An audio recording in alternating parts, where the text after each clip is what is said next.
Olá! Esse vídeo refere-se à apresentação do seminário Efeito do álcool sobre o cérebro, a linha tênue entre a leve exaltação, perda de consciência e uso crônico. Eu me chamo Dandara Bindeman, sou integrante bolsista do PET Farmácia da Universidade Federal do Paraná. PET vem de Programa de Educação Tutorial, um programa nacional financiado pelo MEC que visa a realização de atividades na teoria de ensino, pesquisa e extensão.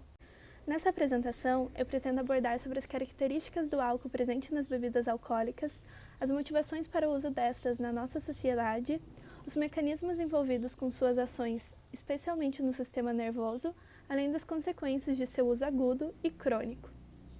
O álcool, segundo dados disponíveis pelo DataSUS, foi responsável por cerca de 16 mil mortes no Brasil no ano de 2018, sendo que esse número não incluía mortes por acidentes de trânsito e outras causas relacionadas ao uso do álcool. Mas como o álcool se caracteriza? Por que ele gera tantos efeitos de maneira tão rápida no nosso organismo? O álcool é apontado como a droga mais antiga utilizada pelo ser humano, havendo vestígios do seu uso desde períodos paleolíticos. Hipócrates, por exemplo, em 385 a.C., já descrevia o álcool como um fator predisponente para diversas doenças. Mas quando falamos em álcool, a que substância estamos nos referindo? A substância em questão é o etanol, que apresenta propriedades psicotrópicas e se caracteriza por ser uma molécula pequena e apolar. Essas características lhe conferem uma maior facilidade em atravessar a barreira hematoencefálica e gerar diversos efeitos no sistema nervoso de uma maneira muito rápida. Esses efeitos podem ser específicos por meio de receptores ou inespecíficos. Também podem ser diretos, quando são causados realmente pelo etanol, ou indiretos, quando são causados por seus metabólitos. As bebidas alcoólicas são obtidas através de um processo de fermentação alcoólica com posterior destilação, no caso das bebidas destiladas.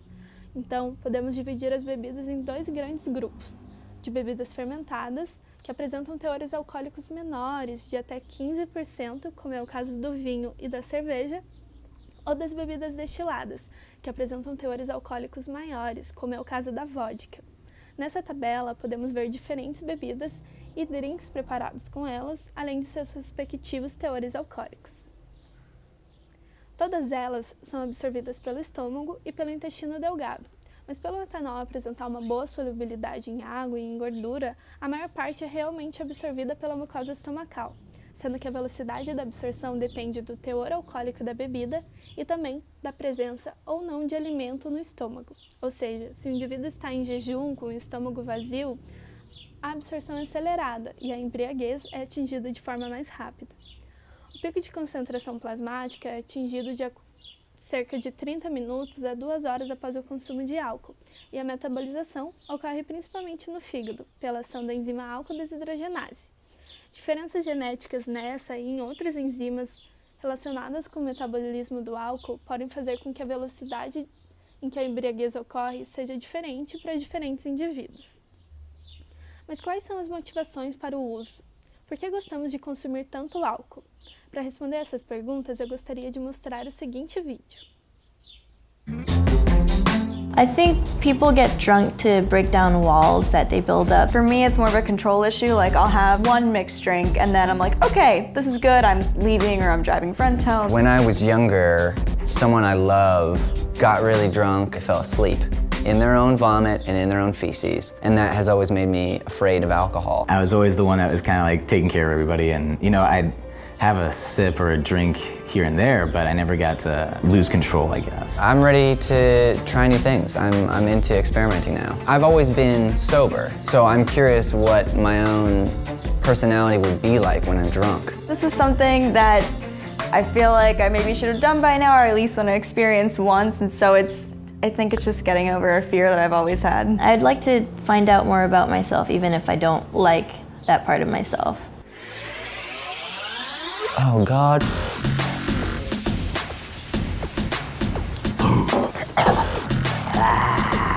Another!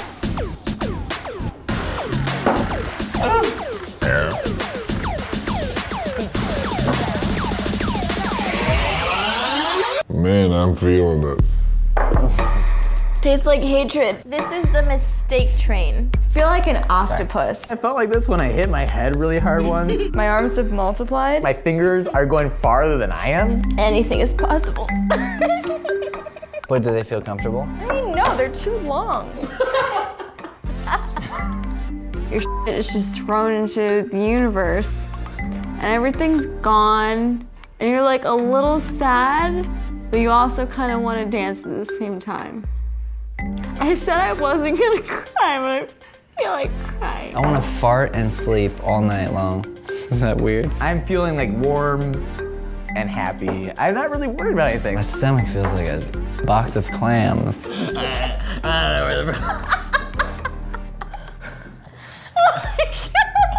I'm definitely gone. I feel like every breath is my last, and it has to be important.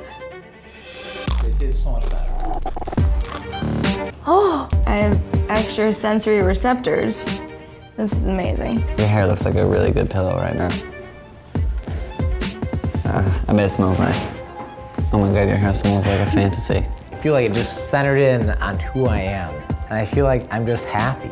Like that's deep. I feel like I was cooler before this all happened. I like myself more. I feel more confident. I can say things and be like, yeah, that's what I wanted to say. Oh no. Oh no, it's okay. This is terrible. The highs were not worth the downs. Can you tell me what's going on right now? I'm just happy of how far I've come. Getting drunk is like the ultimate advertisement for sleeping. Happy and also sad. I feel like complete I learned something today, and that's don't drink to that extreme. And just remember that life is great and that you should love yourself. Então, como o vídeo mostra, o consumo de álcool muitas vezes é visto como uma forma de mudar alguma característica em si, como perder a timidez, se divertir mais, ou como uma forma de aliviar determinado sentimento, como ansiedade, estresse, um desconforto.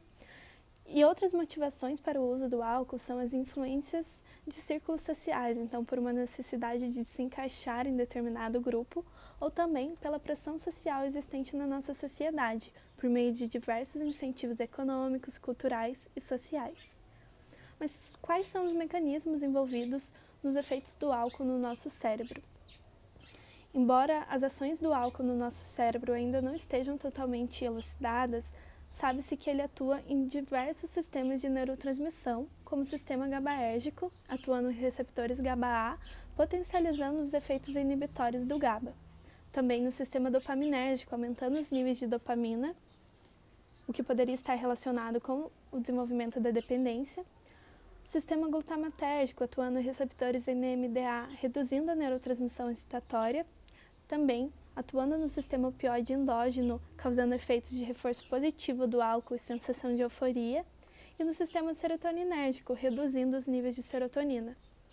Então, como vimos agora, o álcool possui diversos mecanismos depressores do sistema nervoso central. Então, como podemos explicar o fato das pessoas ficarem mais desinibidas e animadas quando bebem, como o vídeo bem mostrou no início do consumo de álcool por aqueles indivíduos? Isso ocorre porque o álcool possui um efeito dose-dependente, ou seja, ele age de maneiras distintas de acordo com a dose consumida. Com baixas doses e concentrações plasmáticas de cerca de 35 a 65 mg por decilitro, irá prevalecer efeitos de euforia, então há uma desinibição comportamental, o indivíduo se torna mais falante, apresenta rubor facial, taquicardia, midrise, e acredita-se que esses efeitos ocorrem por uma depressão dos mecanismos inibitórios de controle do sistema nervoso central, ou seja, por uma inibição da inibição, prevalecendo efeitos excitatórios. No entanto, ao aumentarmos essas doses, amplia-se a ação inibitória do GABA e reduz a ação excitatória do glutamato, prevalecendo efeitos depressores do sistema nervoso central, como sonolência, tristeza, hiporreflexia e ataxia. E em doses extremamente elevadas, ainda pode ocorrer a depressão respiratória e até o coma. Outros mecanismos envolvidos que não competem à neurotransmissão são o dano lipídico e proteico, causado pela formação de espécies reativas de oxigênio e pela redução da atividade da enzima superóxido dismutase, uma enzima antioxidante presente no nosso corpo, que vai ser alterada, então, pelo consumo de álcool. O álcool e seus metabólitos ainda podem gerar diversas alterações na fluidez da membrana e em canais iônicos, atingindo não só os neurônios, mas diferentes células do nosso corpo. Então, quais as consequências do uso agudo e crônico de álcool? Antes de mais nada, precisamos diferenciar o que seria um uso correto e um uso abusivo de álcool. Muitas pessoas dizem beber socialmente, o que, segundo o Ministério da Saúde, seria o mesmo que beber moderadamente. Mas o que seria o uso moderado? Vimos que diversos fatores interferem na absorção e metabolismo do álcool no nosso corpo. Então, esse termo torna-se muito relativo e subjetivo, já que para diferentes pessoas, diferentes doses de álcool vão caracterizar um uso moderado. Além disso, há uma linha muito tênue entre o consumo moderado e o abuso, sendo que muitas pessoas apresentam dificuldades em notar que estão desenvolvendo a dependência e o alcoolismo. O alcoolismo, por sua vez, caracteriza-se por ser uma doença crônica, caracterizada pelo consumo compulsivo de álcool, no qual o usuário torna-se tolerante à intoxicação produzida pela droga, consumindo doses cada vez maiores e desenvolvendo sinais e sintomas de abstinência quando o consumo é interrompido.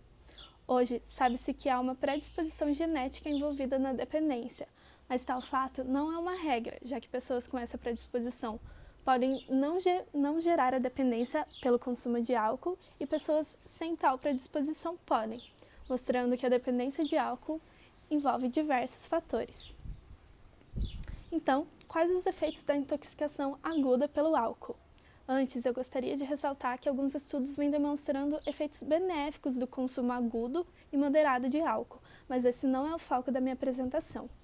Quanto aos efeitos negativos, podemos citar a dificuldade de fala, incoordenação motora, redução da discriminação sensorial, alteração do humor, produção de espécies reativas de oxigênio, hipoglicemia, sonolência e ataxia e sintomas de pós-intoxicação, ou seja, a famosa ressaca, que é acompanhada de náuseas, dor de cabeça, fadiga, dentre outros sintomas.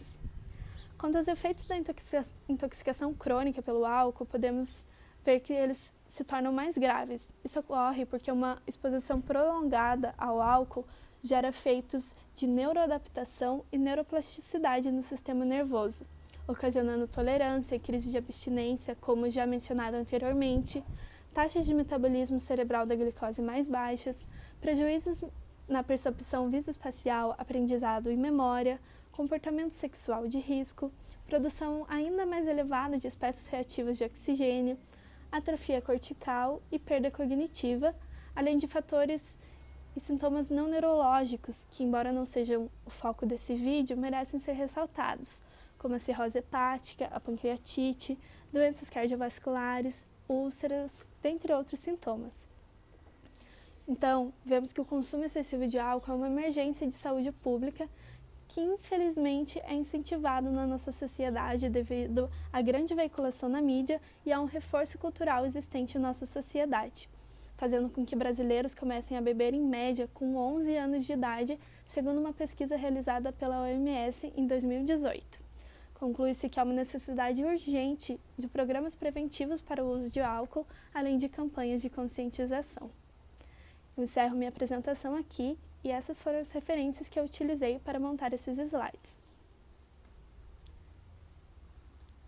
Gostaria de deixar os meus agradecimentos ao Ministério da Educação pelo financiamento do programa, à Universidade Federal do Paraná por sediar o grupo pelo qual eu faço parte, e não menos importante, ao PET Farmácia da UFPR por todo o apoio e parceria. Ainda agradeço a sua atenção. Caso tenha qualquer dúvida, não hesite em me mandar um e-mail ou mensagem nas redes sociais. E não esqueça, beba com moderação.